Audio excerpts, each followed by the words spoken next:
인테리어는 물론 가구 배치와 쿠션, 이불, 그릇 등 작은 소품들까지 모두 똑같은 집이었습니다. 시청자 여러분 안녕하세요. 연예대통령 이지도입니다.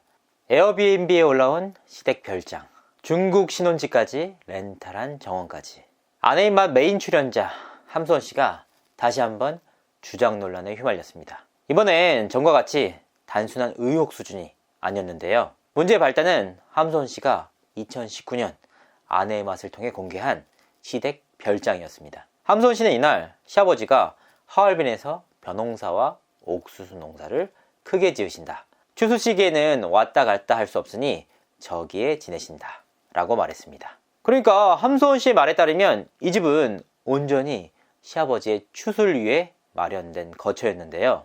우아함이 가득한 침대, 중후한 매력이 있는 멋스러운 거실, 제2의 거실에는 최고급 홈 시어터까지, 와우!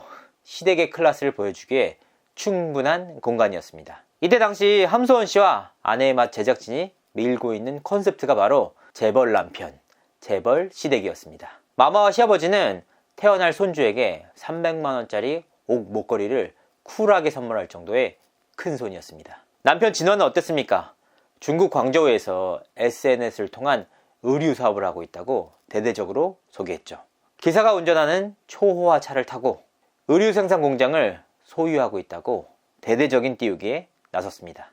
그리고 시아버지가 경작하는 땅 크기는 무려 여의도의 30배 크기라고 이야기를 합니다. 여의도 30배 크기, 그야말로 어마어마합니다.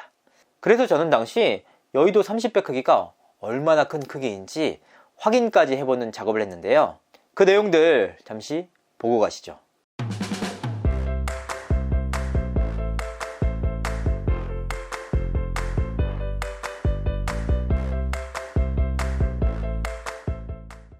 이런 근거들을 가지고 저는 함소원씨의 시댁과 함소원씨 남편이 결코 재벌이 아니라고 수차례 알린 바가 있습니다. 그때 시청자들의 반응, 잘 살고 있는 부부 왜 괴롭히냐, 돈이 많아서 절약하면서 사는데 왜 그렇게 꼬였냐, 원래 중국 부자들 그렇게 아끼면서 산다 등등등 얼마나 많은 욕을 먹었는지 모릅니다. 제가 기본적으로 지키는 원칙은 이렇습니다. 리얼리티를 표방하는 예능 프로그램에서 과장할 수는 있지만 시청자들을 속여선 안 된다.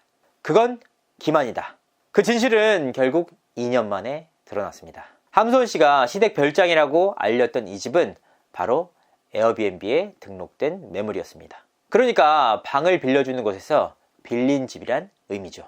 실제로 호스트 석씨는 에어비앤비 사이트에 숙소 사진을 공개하기도 했는데요. 해당 사진에는 과거 TV조선 예능 아내의 맛에 공개된 함소원씨 시댁의 별장과 집 구조, 인테리어, 가구 배치 등이 정확하게 일치했습니다. 이 사실을 처음 알린 네티즌은 이 집의 소개글에는 한국 드라마팀이 와서 촬영을 하기도 했다, 어쩐지 개인 물품이 하나도 보이지 않더라니 라는 글을 올리기도 했는데요. 사실 이뿐만이 아닙니다.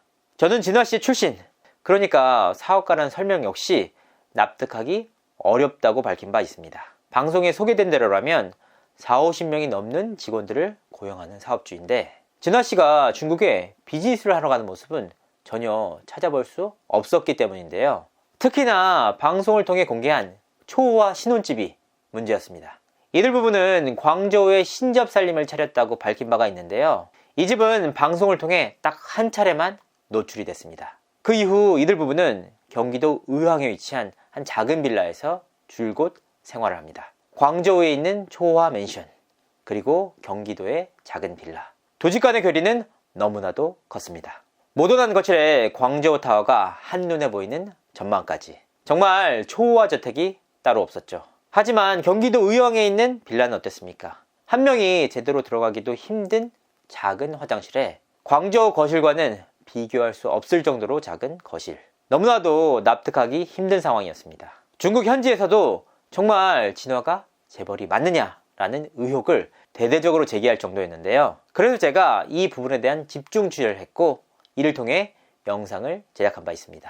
그 당시 시청자들의 반응입니다. 남이야 좋은 집에 살든 나쁜 집에 살든 무슨 상관인지, 그 돈으로 건물 사서 월세 받는 게 좋은가 보지, 오히려 부동산 5채나 있는데 검소하게 살고 있는 모습이 더 보기 좋았다. 역시나 욕만 오지게 먹었습니다. 제가 영상을 통해 부동산 5채가 있다는 말은 사실이 아니다 라고 밝혔는데도 말이죠. 검소하게 사는 삶 누가 뭐라고 합니까? 하지만 이 부분들은 검소함을 넘어서 주작의 정도를 넘어선 부분이었기 때문에 제가 문제 제기를 한 것인데요. 그리고 이 신혼집 역시 렌트한 곳이라는 정황이 드러났습니다. 실제로 중국의 부동산 거래 사이트에서 함소원 씨가 신혼집이라고 공개한 집을 찾을 수 있었는데요. 인테리어는 물론 가구 배치와 쿠션, 이불, 그릇 등 작은 소품들까지 모두 똑같은 집이었습니다. 그리고 이 집은 단기 월세집으로 등록이 돼 있었습니다. 해당 매물을 등록한 업체는 강이 내려다 보이는 경관과 멋진 인테리어가 완료된 곳으로 12,000위안, 한국 돈 약 200만원의 월세로 모든 혜택을 누릴 수 있다 라고 소개했습니다. 그러니까 신혼집 역시 방송을 위해 섭외했다는 의혹이 짙어지는 상황인데요. 시청자를 기만해도 이렇게 기만할 수 있을까요? 일각에서는 그런 말씀도 하십니다. 예능 프로그램이 아니냐, 예능으로 봐줘라. 출연진들은 결국 작가들이 써주는 그대로 할 수밖에 없는 상황이다. 이런 식으로라면 앞으로 엄청난 부자들이 가난한 자의 코스프레를 하고 돈 수백억 원이 있는 정치인들이 달동네 생활하면서 가난 코스프레를 하고 청렴한 척 생활하는 모습을 그대로 방송해도 되는 겁니까? 사실 아무리 예능 작가라도 당사자의 기본적인 히스토리를 토대로 스토리를 꾸밉니다. 터무니없는 내용을 출연자에게 강요하긴 어려운데요. 오히려 출연자의 입장이 더 갑입니다. 이번 사안에서 반드시 짚고 넘어가야 할 부분이 있습니다. 이번 주작 의혹이 함소원 씨의 주도로 이루어진 것인지 아니면 아내의 맛 제작진의 주도로 이루어진 것인지 말이죠. 사실 대국민 기만 사건 아닙니까? 이 부분에 따라 책임의 주체가 달라질 수 있는 내용인데요. 이는 아주 손쉽게 확인할 수 있는 방법이 있습니다. 아내의 맛 제작진 법카로 함소원 씨 시댁 별장과 함소원 씨의 신혼집이 결제됐는지 확인만 하면 됩니다.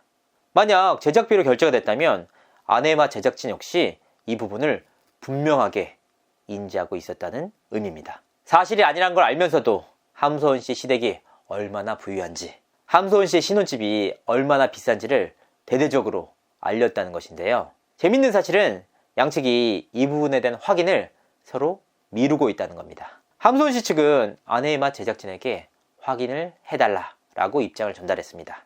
아내의 맛 측은 개인적인 재산 부분까지는 알지 못한다 라고 선을 그었는데요. 이게 왜 개인적인 내용인지, 만약 제작진까지 속은 거라면 법카 내역을 공개하면 아주 심플합니다. 함소원 씨가 주도적으로 주작에 관여한 것인지 아니면 제작진마저 속은 것인지 이번 기회를 통해 명명백백하게 밝혀야 할 것입니다. 이상으로 이준호였습니다. 감사합니다.